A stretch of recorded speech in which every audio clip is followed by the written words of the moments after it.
ഇപ്പോൾ നിങ്ങൾ കാണുന്നത് കേരളത്തിൻ്റെ ക്യാപിറ്റലായിട്ടുള്ള ട്രിവാൻഡ്രത്തുള്ള പട്ടം ജംഗ്ഷനിലെ AI ക്യാമറയാണ്.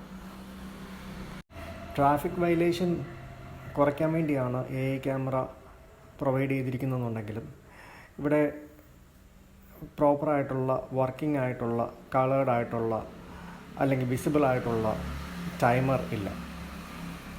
ടൈമർ ഇല്ലാത്തത് കാരണം ഇവിടെ ഒരു കസേര കളി പോലെയാണ് കാര്യങ്ങൾ നടക്കുന്നത്.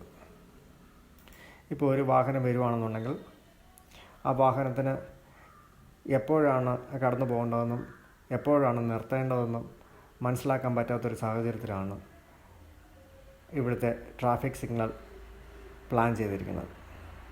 ക്യാമറയിൽ നിന്ന് ഫൈൻ വരാൻ സാധ്യത ഉള്ളതുകൊണ്ട് ആൾക്കാർ ഗ്രീൻ മാറി ഓറഞ്ച് ലൈറ്റപ്പ് ആവുമ്പോഴേ അവിടെ ലൈൻസിന് മുമ്പായിട്ട് സ്റ്റോപ്പ് ചെയ്യും. അത് കാരണം പുറകെ വരുന്നവർ അത് ചിലപ്പോൾ മനസ്സിലാക്കണമെന്നില്ല, നേരെ ചെന്ന് അപ്രതീക്ഷിതമായിട്ട് സ്റ്റോപ്പ് ചെയ്യുന്ന വണ്ടിയുടെ പുറകിൽ പോയി ഇടിക്കാൻ സാധ്യതയുണ്ട്. അപ്പോൾ ഇവിടെ തന്നെ നമുക്ക് കൂടുതലും ട്രാഫിക് സിഗ്നൽസ് ലെഫ്റ്റ് സൈഡിലാണ് കാണാൻ പറ്റുന്നത്. ലെഫ്റ്റ് സൈഡിൽ ട്രാഫിക് സിഗ്നൽ ഉള്ളപ്പോഴത്തേക്ക് റൈറ്റ് സൈഡിൽ വരുന്ന വാഹനങ്ങൾക്ക് അത് വിസിബിൾ ആവണമെന്നില്ല. അതുമാത്രമല്ല, റൈറ്റ് സൈഡിൽ ഒരു വാഹനം മുമ്പേ പോവുകയാണ്, ഒരു വലിയ ബസ്സോ ലോറിയോ ഒക്കെ പോവുകയാണെന്നുണ്ടെങ്കിൽ പുറകെ വരുന്ന ഒരു ബൈക്ക് യാത്രക്കാരന് അത് ട്രാഫിക് സിഗ്നൽ എന്താണെന്ന് മനസ്സിലാവാതെ ആ ബസ്സിൻ്റെ പുറകെ തന്നെ യാത്ര ചെയ്യാൻ സാധ്യതയുണ്ട്. അപ്പോൾ റെഡ് ആയിട്ട് ആവാം ചിലപ്പം ബസ് ക്രോസ് ചെയ്തത്. കാരണം ഏകദേശം ഒരു 10-20 മീറ്റേഴ്സ് ഉണ്ട് ഒരു സീബ്ര ക്രോസിങ്ങിൻ്റെ അവിടുത്തെ ലൈനിൻ്റെ അവിടുന്ന് അപ്പുറത്തെ ലൈനിലേക്ക് ക്രോസ് ചെയ്യാനായിട്ട്. ആ സമയത്തിനുള്ളിൽ ക്യാമറ പ്രവർത്തിക്കുകയും ചെയ്യും, ഫൈൻ വരാൻ സാധ്യതയുണ്ട്. അതിന് ചെയ്യാൻ പറ്റുന്നൊരു കാര്യം റൈറ്റ് സൈഡിലും അതുപോലെ തന്നെ സിഗ്നൽസ് കാണിക്കുക, പ്രോപ്പറായിട്ടുള്ള വർക്കിംഗ് ടൈമേഴ്സ് കൊടുക്കുക എന്നുള്ളതാണ്.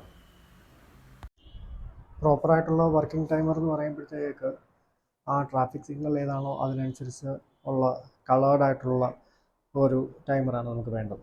അതായത് ഇപ്പോൾ ഗ്രീൻ ലൈറ്റ് ആണ് ഫങ്ഷൻ ചെയ്യുന്നതെന്നുണ്ടെങ്കിൽ ഗ്രീൻ ടൈമർ ൻ്റെ ടൈമിംഗ് കാണിക്കുക.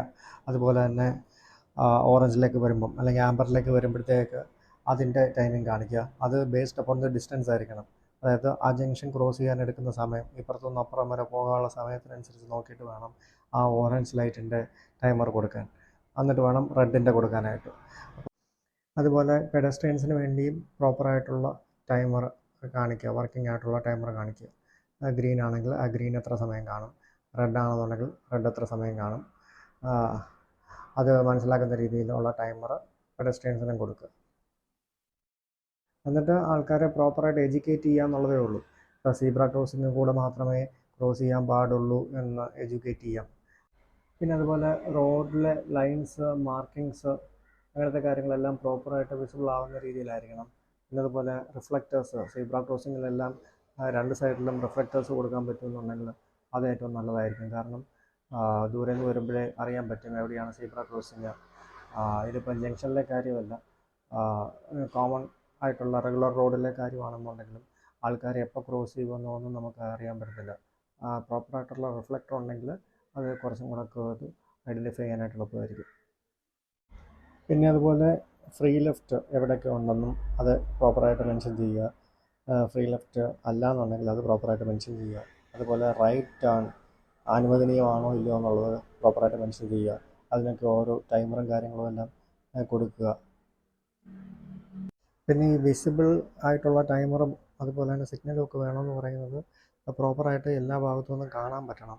പിന്നെ അതുപോലെ നമുക്ക് അവിടെ മരങ്ങളോ അങ്ങനത്തെ കാര്യങ്ങളോ വേറെ ബോർഡുകളോ ആവശ്യമില്ലാത്ത കൊടികളോ അങ്ങനത്തെ ഒന്നും ഈ ഏരിയയിലൊന്നും കാണാൻ പാടില്ല. ആവശ്യത്തിനുള്ള ലൈറ്റ്സ് കൊടുക്കുക.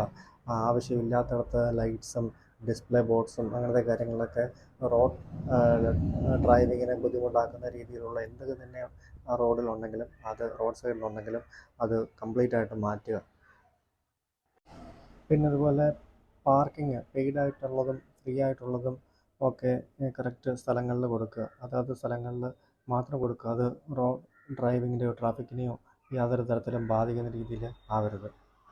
ഓക്കെ, അപ്പോൾ ഞങ്ങളുടെ വീഡിയോ നിങ്ങൾക്ക് ഇഷ്ടപ്പെട്ടു എന്ന് വിചാരിക്കുന്നു. ഇത് നിങ്ങളുടെ ഫ്രണ്ട്സിലേക്കും റിലേറ്റീവ്സിനും ഒക്കെ ഷെയർ ചെയ്യുക. നിങ്ങളുടെ ഒപ്പീനിയൻ എന്ത് തന്നെയായാലും അത് കമൻറ്റായിട്ട് രേഖപ്പെടുത്തുക. പിന്നെ ഞങ്ങളുടെ ഈ ചാനൽ ഫോളോ ചെയ്ത് സബ്സ്ക്രൈബൊക്കെ ചെയ്യുവാണെങ്കിൽ, ലൈക്കൊക്കെ ചെയ്യുവാണെങ്കിൽ ഞങ്ങളിടുന്ന വീഡിയോസ് ആദ്യം തന്നെ നിങ്ങൾക്ക് ലഭിക്കുന്നതായിരിക്കും. Thank you for watching this video.